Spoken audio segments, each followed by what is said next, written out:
Hey Internet. This is a recitation and this visual novel thing I made of Petals from St. Claed's Computer. This is an epic poem from the 70s by Brian Aldiss and illustrated by Mike Wilks. The late Brian Aldiss, he died in 2017. I don't have any sort of rights to it, but it's out of print and it's epic. And I reached out to Mike Wilks via email, and he didn't respond. He's really old now, and so I don't think it'll get taken down. It needs to be out there, um, and I hope you all enjoy it. Undecaying, undecayed, behold, pile is displayed. All one enormous folly, chiseled out in fine brocade, of stone, brick, and mortar, planned for splendor huge, unjolly. Pile got out of hand. Many merchants, solemn, skilled, worked, but scale and size began to metaglobalize, even its founder builders. Its complexity conquers land and sea, its marble mortuary conscientiously overturns geography, outlasts geology, outblasts psychology, and makes labyrinthine home to a select band of men, if you can say home and not call it an agate, metropolitan, metronome. In this many-splendored mausoleum, where even space becomes mosaic, every angle algebraic, pileish princes fight each other, cousin with cousin, brother with brother, their lands one set of chambers or another. Oh, you should see 'em, warring in a way archaic, spilling blood and strewing brains, all about their great museum, yet always mopping up the stains, each evening elegaic. But for this, peace reigns. Within the pile Dame Nature plies no trades. Within the mighty pile there are no groves or glades where zephyrs whisper sweetly. So the droves of blades, the warlike troves of armor ring along arcades, and staircases and halls. The ambuscades of swordplay find no peace till echo fades, with daylights dying down the dull parades. Then tortured spirits flee among the shades, or linger ruined till morrow's raids. Dreamers whose gaudy plans miscarried, schemers whose tawdry lands were harried, men who remained for life unmarried. Moralists meek, and some rather scary ones, police officers, fiddlers, philosophers sly, octogenarians, grey vegetarians, astronomers with a cast in one eye, antiquarians, bald ones and hairy ones, scientists, prelates, and medics of note, mathematicians and monks with positions, physicians and fellows and learners by rote, alchemists who turned their coat, architects that valued style high, masons mounting stone a mile high. All these helped build the pile high, helped it bloat, helped take heaven by the throat. Cold elegance, intolerance, circumstance. All that was made encouraged parade. Courtiers hardly courtly, porters more than portly, dowagers, scroungers, chaps who powder, gluttons due for strokes quite shortly, rakes who treat the stately hall like stables, gather in a motley crowd, a mob about the groaning tables. Boozing, dining, swinking, whining, to float the court, toot court, in short, in port. Such riffraff may be noticed and abhorred at the Prince Scart's o'erloaded board.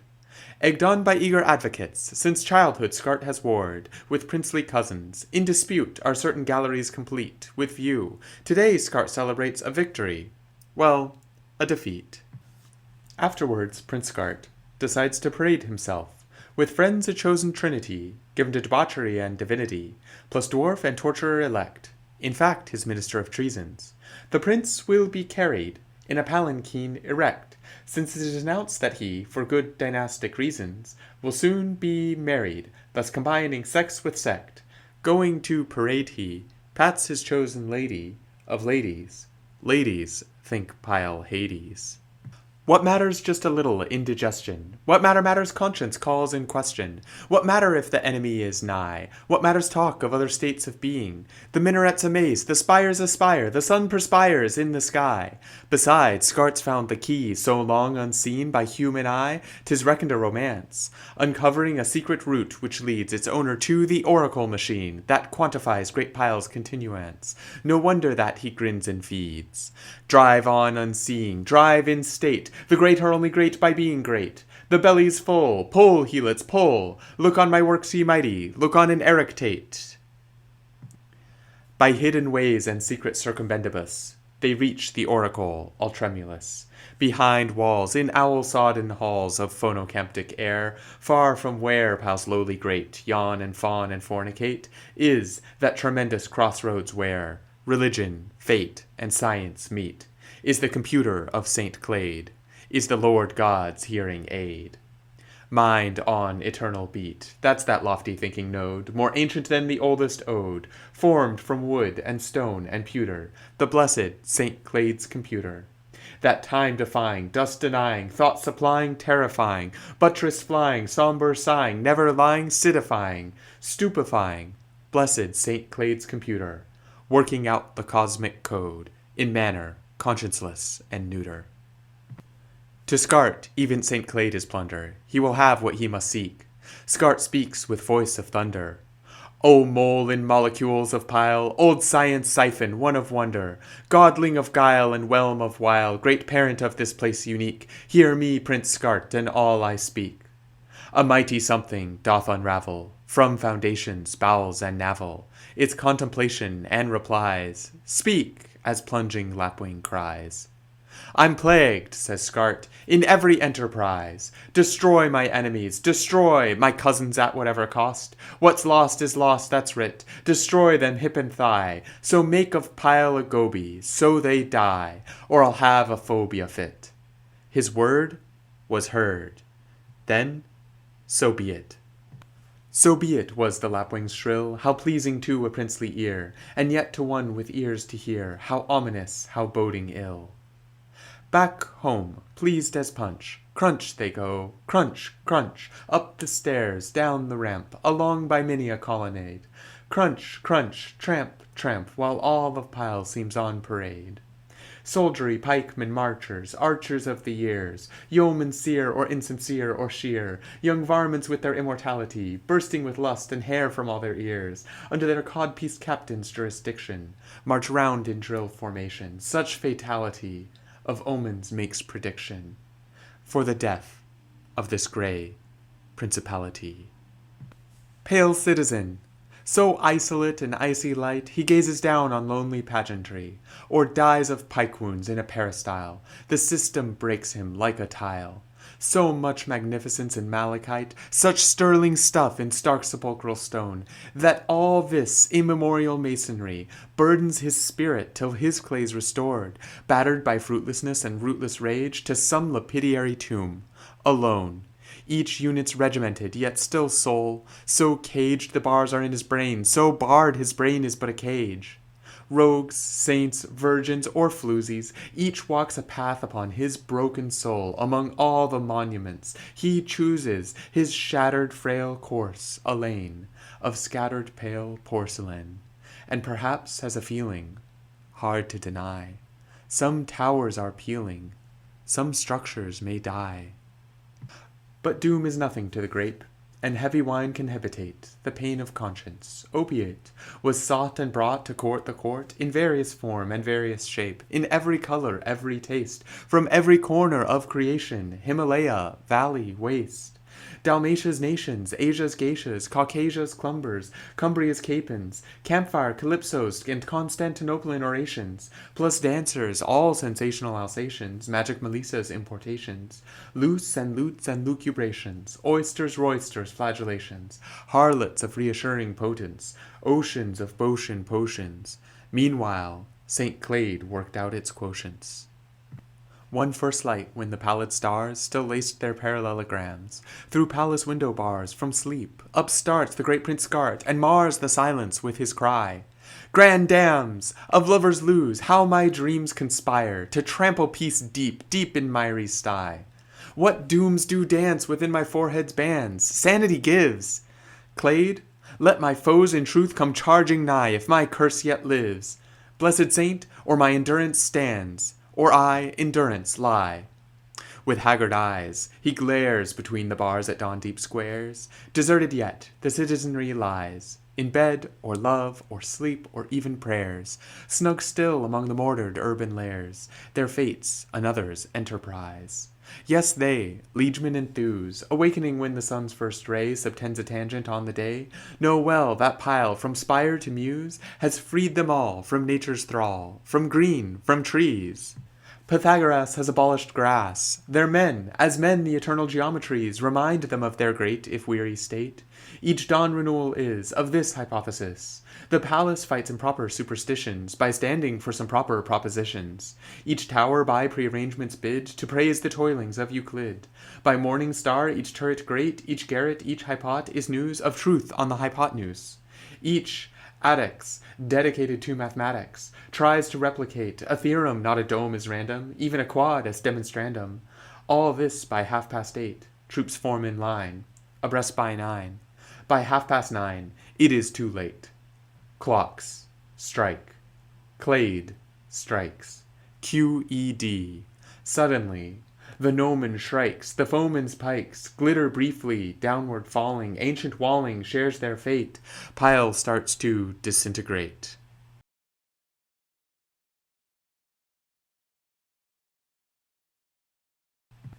Tower after tower begins to topple, wobble, fall to flag and cobble, interring noble foes in rubble. Far worse the aqueducts when next dawn breaks, all over spill. The subterranean cisterns rise like revolutionary lakes, canals throw off their gates and pistons, drains become streams and alleys torrents, courtyards ponds and streets swift rivers, pedestrian swimmers with abhorrence, stairways are waterfalls, each building shivers. Then night, silence descends, it ends.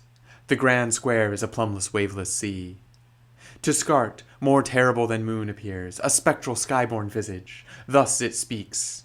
God and computer, I, for man's correction, has your watertight world sprung these leaks. Between you and the elements you place this great necropolis, alas, perfection.